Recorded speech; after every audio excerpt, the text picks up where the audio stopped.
continuing where we left off. Psalm 104, starting at verse 24. O Lord, how manifold are your works! In wisdom have you made them all. The earth is full of your creatures. Here is the sea, great and wide, which teems with creatures innumerable, living things both small and great. There go the ships, and Leviathan, which you formed to play in it. These all look to you, to give them their food in due season. When you give it to them, they gather it up. When you open your hand, they are filled with good things. When you hide your face, they are dismayed. When you take away their breath, they die and return to their dust.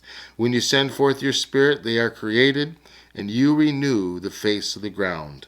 May the glory of the Lord endure forever. May the Lord rejoice in his works. Who looks on the earth and it trembles? Who touches the mountains and they smoke? I will sing to the Lord as long as I live. I will sing praise to my God while I have being. May my meditation be pleasing to him, for I rejoice in the Lord. Let sinners be consumed from the earth, and let the wicked be no more. Bless the Lord, O my soul. Praise the Lord. Psalm 105. O give thanks to the Lord. Call upon his name. Make known his deeds among the peoples. Sing to him. Sing praises to him. Tell of all his wonderful works. Glory in his holy name. Let the heart of those who seek the Lord rejoice. Seek the Lord in his strength. Seek his presence continually. Remember the wondrous works that he has done, his miracles and the judgments he uttered. O offspring of Abraham, his servant, children of Jacob, his chosen ones, he is the Lord our God.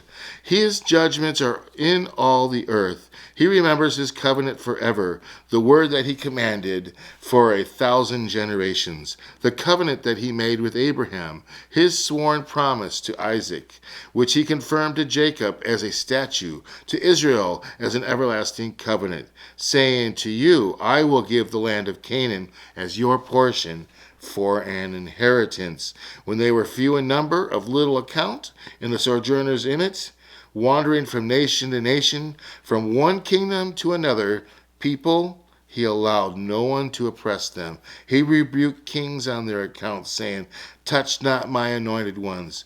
Do my prophets no harm. When he summoned a famine on the land and broke all supply of bread, he had sent a man ahead of them, Joseph, who was sold as a slave. His feet were hurt with fetters. His neck was put in a collar of iron until what he had said came to pass. The word of the Lord tested him. The king sent and released him. The ruler of the people set him free. He made Lord of his house and ruler of all his possessions, to bind his princes at his pleasure and teach his elders wisdom. Then Israel came to Egypt.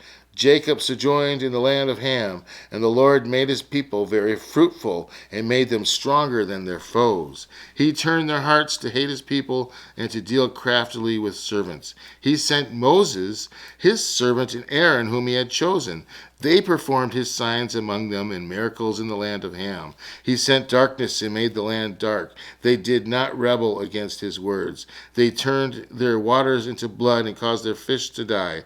Their land swarmed with frogs, and even the chambers of their kings. He spoke, and there came swarms of flies and gnats throughout their country. He gave them hail from rain, and fiery lightning bolts through their land.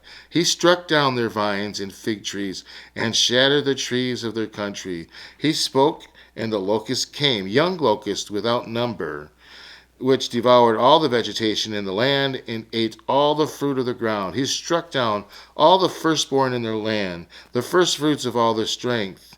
Then he brought out Israel with silver and gold, and there were none among his tribes who stumbled. Egypt was glad when they departed, for dread of them had fallen upon it. He spread a cloud for a covering, and fire to give them light by night. They asked, and he brought quail, and gave them bread from heaven in abundance. He opened the rock, and the water gushed out. It flowed through the desert like a river. He remembered his holy promise, and Abraham, his servant. So he brought his people out with joy, his chosen ones with singing. And he gave them the lands of the nation, and they took possession of the fruit of people's toil, and that they might keep his statutes and observe his laws. Praise the Lord. So ends today's daily 5-minute Bible reading. If you would like to continue, here's the next one. You can move on to the next passage, or just wait till tomorrow and use that for tomorrow's passage.